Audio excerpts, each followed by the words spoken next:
Tonight on In Your Interest, we've got three segments for you. First, politics meets Gen Z. The BJP is stepping up its youth outreach. Ministers being assessed on social media. They've got their own social media report cards, plans for direct university engagement, and governments responding to student protests out there. But is politics really understanding Gen Z or simply learning how to speak its language? Then we've got Pakistan's military power structure that's gotten a major reset. Why it's important is because new legislation gives Chief of Defence Forces Asim Munir sweeping operational powers, whilst Pakistan rewires its strategic and nuclear command architecture. What does this concentration and consolidation of military power for Asim Munir mean for India? And finally, the FSSAI puts the spotlight on the magic word 100%. 100% this, 100% that. Major food brands are rolling back claims like 100% pure, 100% natural, 100% honey. But what exactly were these claims making us believe? And can a health halo change the way that we shop? Three stories, three questions about power, about policy, about what affects your everyday lives. You're watching In Your Interest with me, Kabir Naqvi. First, the top headlines. The Union Cabinet approves new bench at Ladakh for Jammu and Kashmir High Court. Home Minister says the bench will enhance access to justice for citizens living in remote areas. The Union Home Minister Amit Shah stresses the need to resolve pending water issues at Southern Council meeting, calls for joint meetings with Jal Shakti, the Ministry of Home Affairs and the concerned states.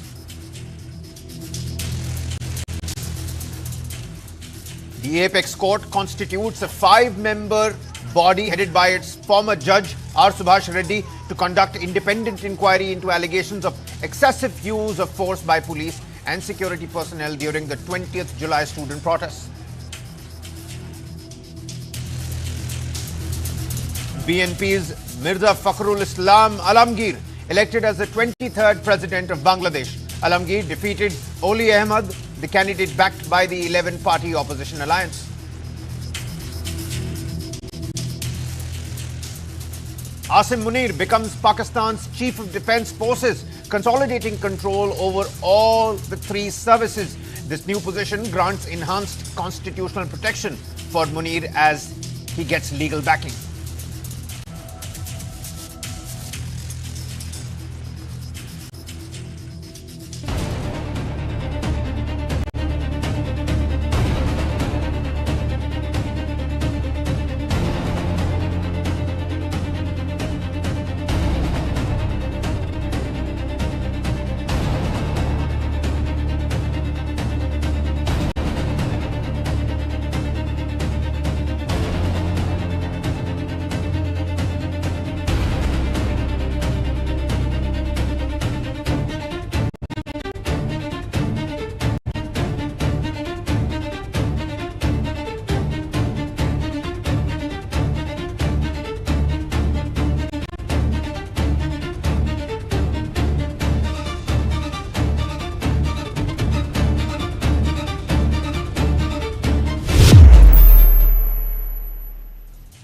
Politics had a fairly predictable way of reaching young people. You had rallies, you had speeches, you have student wings, the posters, the television. But Gen Z doesn't consume politics that way anymore. A political message can now travel from a cabinet meeting to Instagram, from a university campus to a protest site, and from a government announcement to a meme, sometimes within less than a span of minutes. And that appears to be forcing political parties, including the BJP, to rethink how they speak to young India. There are several signs of this shift. You've got union ministers that have now been given a report card of sorts on their social media performance, looking at their activity and engagement across various platforms, X, Instagram, Facebook, LinkedIn, just to name a few. And the government is also preparing a one-day, one-university outreach program under which union ministers are expected to spend time with students, listen to their concerns and explain government schemes.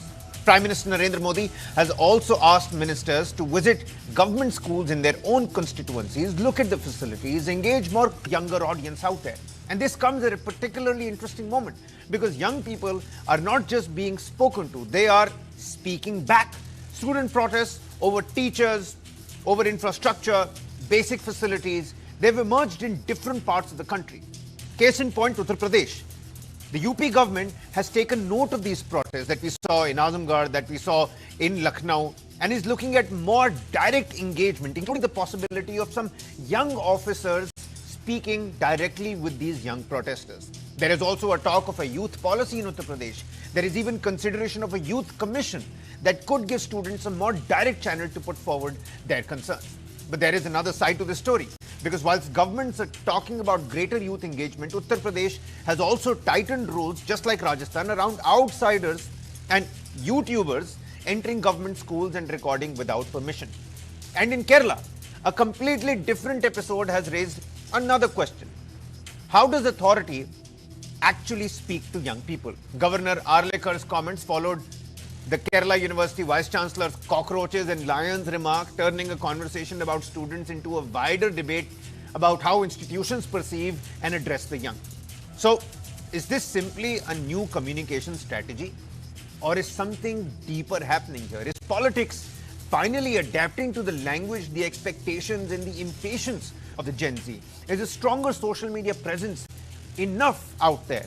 Does visiting universities actually create meaningful dialogue? And when young people protest, does the response need to be engagement rather than management? And most importantly of it all, are political leaders really listening to the Gen Z on its own terms, or simply finding new ways to speak back to it? Tonight, we put those questions directly to the students, to the Gen Zs. We have young voices who may be supporting the political outreach, voices who might be critical of it, or voices somewhere in between. No assumptions, no single Gen Z view, just the generation, just the students themselves telling us whether politics is actually getting it right. With us on the broadcast, we've got three students. Ariman Pragya, many thanks for taking out the time. Raghav Rai and Vivan Balhara with us on the broadcast. You see, Ariman, let's get the snowball rolling here. The government is sending ministers into universities. One day, one university. It's asking them to directly engage with the students. You now have a social media report card for all of these ministers out there. Do you see this as a genuine attempt by the government to really understand the Gen Z? Or are they just finding new platforms to listen back and understand the lingo, but not really, quote unquote, getting the Gen Z out there? I think most definitely the attempts are genuine, and it is something that will lead to positive change throughout. Things like this did happen earlier. It's not like the first time that the government is reaching out to our generation, but now that the way it's being institutionalized, that it's being formalized, and it's going to be a continuous effort, I do see it as something that is genuine, something that will continue, and something that will result in positive change. Okay.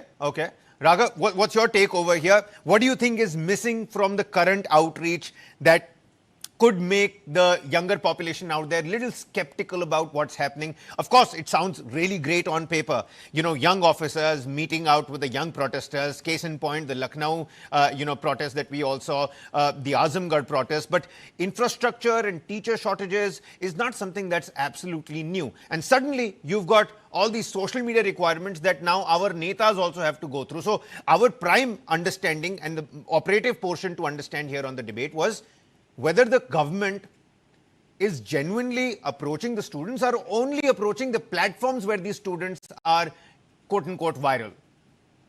So I think the government is very correctly approaching the students, and they do it through these certain platforms, right? So yes, it is a welcome step that ministers are coming, but I think the real engagement, real talks happen when lower district officials, so district magistrates going in, SPs going in. That's a great step. That's what brings real change, and that's how we head towards structural change, which is overall in the government. So you can fix one road, you can fix one school, but how do you fix 1,300 universities? And all of that comes when we understand these small scale issues, which I think the government is doing the perfect thing, that approaching the small issues first so they can understand the bigger issue at heart. And that is how structural changes will come to be in this country. So you're essentially saying that at least the first step is in the right direction, and the train has at least left the station, for starters.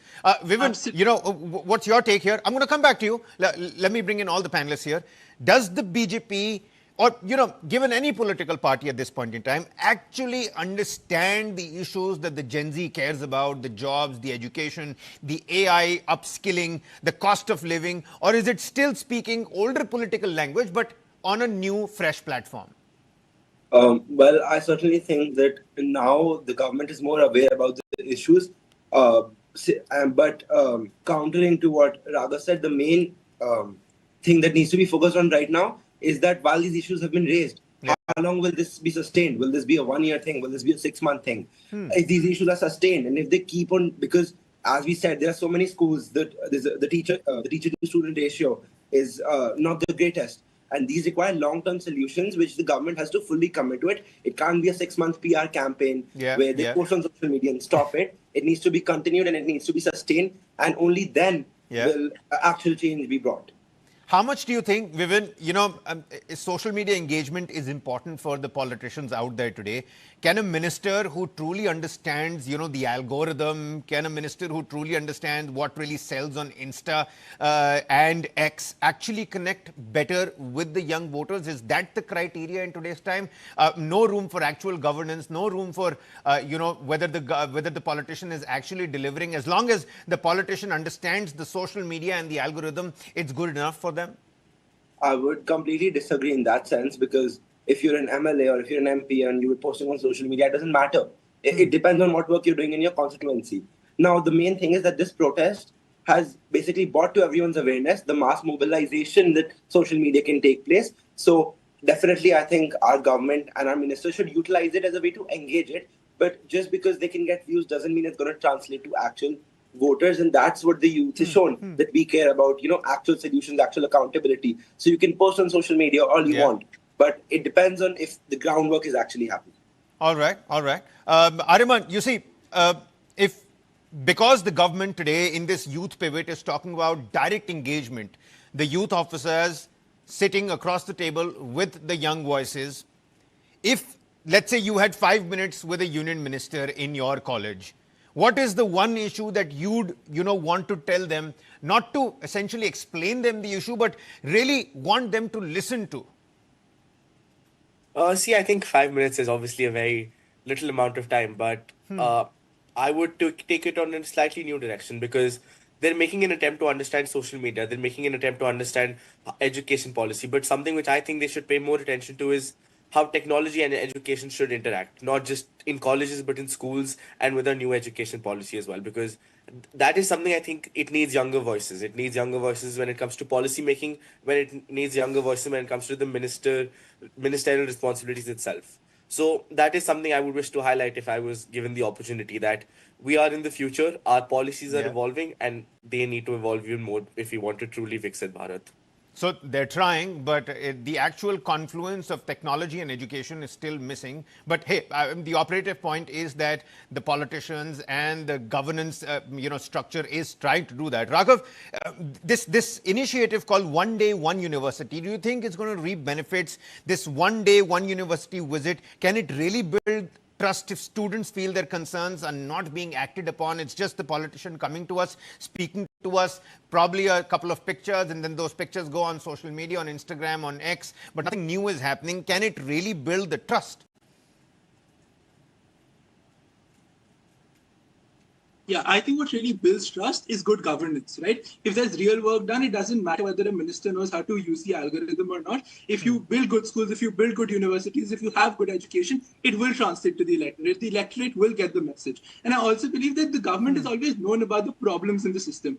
This is the first time they've actually come to the priority of the government, and more than that, it's an electoral priority now, as and as more Gen Z become voters, as and as more young people can actually vote and do actually vote, right? So Yeah. sure, it's a great outreach program, but nothing can replace good governance. You can understand the algorithms all you want. You can get as many one minister, one university. You can do all of that, but Yeah. nothing can replace good governance. And I think this is the right track. This is what we should do. Okay. You see, so much has happened, Vivin. You've got the Cockroach Janata Party protests. You had the students, the anti-paper leak protests that took place. A similar, sort of victory for students in Jharkhand as well, in Ranchi very recently, even though the High Court has now come in and put a stay on all the cancellations and all those things. But you see, you've got two very similar blueprints at play. Then you've got all these students, the Gen Alpha, that have been protesting right from Hamirpur to Azamgarh, all those visuals that we've been seeing out in the rain, long human chains in Lucknow, literally forcing the authorities to come out and listen to them. Now, the government's response to student protests, what does it tell us? What has happened over the last 30 days? From your own understanding, from the Gen Z perspective, does it help us understand that the government is really trying to understand the Gen Z out there? Or it's still trying to manage the dissent? And I can understand it can be a peculiar predicament for the government because they haven't seen, something like this before. It's the Gen Z, it's the young voice of the nation that's, finally speaking up for itself. But do you think that they're really trying to understand what the Gen Z wants? Or this is still attempts being made to first manage dissent? And whilst they're doing that, they're also trying to assess whether they have the wherewithal to go about, using Instagram and X and all the virality that comes with the algorithm. I would say initially it was an attempt to manage dissent, but I think there's been a very sharp pivot, right? We had an education minister resign, and after that we had protests all over the nation, and I would say to an extent they did respond to it. So and also including the prime minister themselves, they've all gone online. They've all made statements. So I think the protest, what it has done is it has now created a pivot in politics where now the youth sees protests as a way, as an end to their means, and the government has realized that now protest is in a way becoming a culture, and it cannot be stopped. If you stop a protest, 10 more are going to show up. Right? We had the strongest protest after the Lathi charge. More people showed. More people felt more connected to it. So I think now definitely the government has made a pivot, and now they've made attempts to listen as compared to when the protest initially happened in its first phase with reference to obviously the CJP protest. That's a great point, Vivin. A quick follow-up. I also sometimes feel that, there's a very thin line between what is culture and what is trend. I think you earlier on in the show said that we'll have to wait and find out whether there is, a sustained effort by the government, or this is not just a, 6-month, 8-month phenomenon. On the other hand, when it comes to the protests, when it comes to the, the woke assessment of the youth out there, I think there's a very thin line between what is culture and what becomes a trend. And trend, has the propensity to dissipate real quick. So, your take on that, because I wanted to understand what does the Gen Z actually expect from the political leaders that the previous generations might not have been able to voice or did not expect the same from? I would say it's not a trend clearly, because now a trend lasts a month, maybe or 2 months. But I think this has now become a culture. The fact that I'm on this show talking about, what's going on right now shows that it's now become a culture that even the news itself values our opinions. And also, how this generation is different from the other generations, I think it's quite simple. It's all due to, mass media, globalization. We're way more interconnected. Maybe previous generations, there was an issue in terms of mobilization. How do you, at such a national large scale, we haven't seen youth protests in that sense. We're all more interconnected between different states. Along with that, we have access to information at a speed which others don't. We're much more aware in that sense. And I think that's what empowers us and gives us the feeling of power that we can go and we can challenge the government because we have the law on our side and we know that we're morally correct. Arban, give us a sense of how the youth out there is thinking. You're one yourself. Do young people care about a politician's social media personality? Because now that we're talking about, these report cards at a particular meeting, it was also highlighted how the Prime Minister's report card is the best, and rightly so. He's always out there. He's ever present on social media. But then there was constant comparisons, which we got to know with, Rahul Gandhi, with Yogi Adityanath, both of these getting some real good numbers. So for the young out there, for the youth out there, the politician's social media personality, how much weightage would you give to a social media personality? Definitely less than you think. It does matter to us more than it did to previous generations.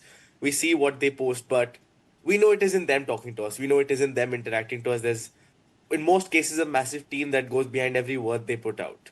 And it is still something that matters to us because the words are still theirs. But what they actually say in a rally, what happens in policy, what they say in parliament, those are still things which matter to us more. But when it comes to things such as like a politician posting a meme or someone trying to like do a trend, or I saw Rahul Gandhi recently did a question and answer session. things like that don't hold weighted, but it's still something we like interacting with because it's something we do on social media anyways. And when Yeah. it merges with politics, it's something that does hold weight for us. Yeah, I mean, all those politicians out there, wouldn't be a great sight to see them do the ice bucket challenge, which was quite a trend back in the day. That would have been awesome. But you see, Ariman, I do want to understand, and I think I'll take this question, across the board with, all the youngsters with me here. The biggest disconnect, what do you think is the biggest disconnect between the politicians and the Gen Z, how the politicians think and how the Gen Z behaves and how the Gen Z actually thinks? What do you think is the biggest disconnect that the government or our governance paradigm can actually work on? So I'll go first. I think the first thing is that Gen Z is not one umbrella. There are different levels of Gen Z. Yeah. Me and my fellow panelists here, I think we're very lucky to be in the privileged part of Gen Z. But there is still a majority of the country's Gen Z who I wouldn't say has access to the same resources and privileges as us. So Yeah. I think that's the biggest disconnect. That even if you connect with one section, it is not the same you've connected with them all. It needs more effort. It needs more accessibility. It needs more accountability. It can't be a one-shoe-fits-all approach, clearly. Most definitely. What do you have to say, Raghav? What's the biggest disconnect here? So I think the biggest disconnect is that for the longest time in Indian politics, never before have we seen an electorate or the people so aware about what's actually happening in the world, so aware about what government policy actually does to them, and holding the government accountable to such a level, right? And that is the Gen Z advantage. So as Arvind rightly said, there are different levels to Gen Z, and of course, privilege does play a huge role, social background does play a huge role. But I think this is something we can say for all of Gen Z in comparison to previous generations. This is the first time we actually have equality in information, equality in access, and therefore we're able to actually hold the government accountable. And more than that, we don't normalize having bad infrastructure. We don't normalize having bad policy. So that is the biggest takeaway. Great point. Great point. Vivin, you see, everyone out there is trying to decode the Gen Z, notwithstanding my own attempt here. But do you think politicians actually understand your generation at all? They might be trying, but are they still there yet? I would disagree, and I would say they don't, because of the fact that, when we say the term Gen Z, there's a certain perception around it which has been built up. What is that Right? perception? What is that perception? I would say that in terms of what I've seen and experienced, that some people might view the term Gen Z as, ignorant and very easily misled by what happens on social media and more stuck to their phones than what happens in ground reality. I would say that's been a perception, but I would strongly oppose that perception. I think just because we are connected to social media doesn't mean that is the only thing that goes on in our lives. I think we also do care about other factors. I understand. But, at the same point in time, do you think, because Ariman made a great point, there are various levels to this Gen Z. It can't be a one-shoe-fits-all approach. Unique positions have to be taken with regards to what kind of demography we're looking at, what area we're talking about, what institution we're looking at. And of course, you've got various layers that one has to really break that down. And I think the Gen Z has the wherewithal to, really appreciate, look at all of those layers as well. But if I were to, draw a ballpark assessment, is the Gen Z really politically disengaged, or is it politically engaged? Or are young people simply rejecting traditional ways of politics? They need something new, they demand something new. But on the other hand, Gen Z being politically disengaged. What's your opinion on that, Vivin? I would say that we are politically engaged, and especially we see through this entire protest. I mean, the demand was political, so I would say there was mass political engagement. But one thing that I would like to point out is, the whole perception of being politically disengaged comes from the fact that a lot of Gen Z, we don't identify with a particular party. So that's where the perception of being politically disconnected comes from. But engaged, if you mean keeping up with what's happening around us, staying informed, in that sense, we're politically engaged. But maybe, we don't support a particular party or a particular politician, but we have a set of ideas that we don't see fully represented by a particular politician or a party. And in that sense, we're disengaged. All right. Even as I wrap up this segment, I've got a round of quirky questions, if you allow me here. Ariman, first and foremost, do you think memes, the reels, the social media, they're changing the political opinion, or merely changing how politics and political opinions are packaged? I think merely changing how they're packaged doesn't have much real impact. Why do you say so? Why do you say so? Because even with this, I think what the main benefit is that it gets access. It gets to people who wouldn't have normally seen this content. Yeah. But the main idea, the main thought, I think, relatively remains the same throughout. Okay, okay. Raghav, I'll ask you something different. When you're engaging with some content coming from, let's say, an administrative handle or let's say a politician, what instantly tells you that a politician is trying too hard to sound young? I think it's if it's an official handler, when it's a politician, I expect certain formal language to be used. And that's a Gen Z thing. While informally, we may use any kind of language. When official channels start using non-official language, that's when you're trying too hard. You are supposed to maintain the integrity and the standards of the Indian government or the standards of the union minister. So that's what I think. Okay. Vivin, what about you? What gives it away that a minister or a politician is trying too hard here?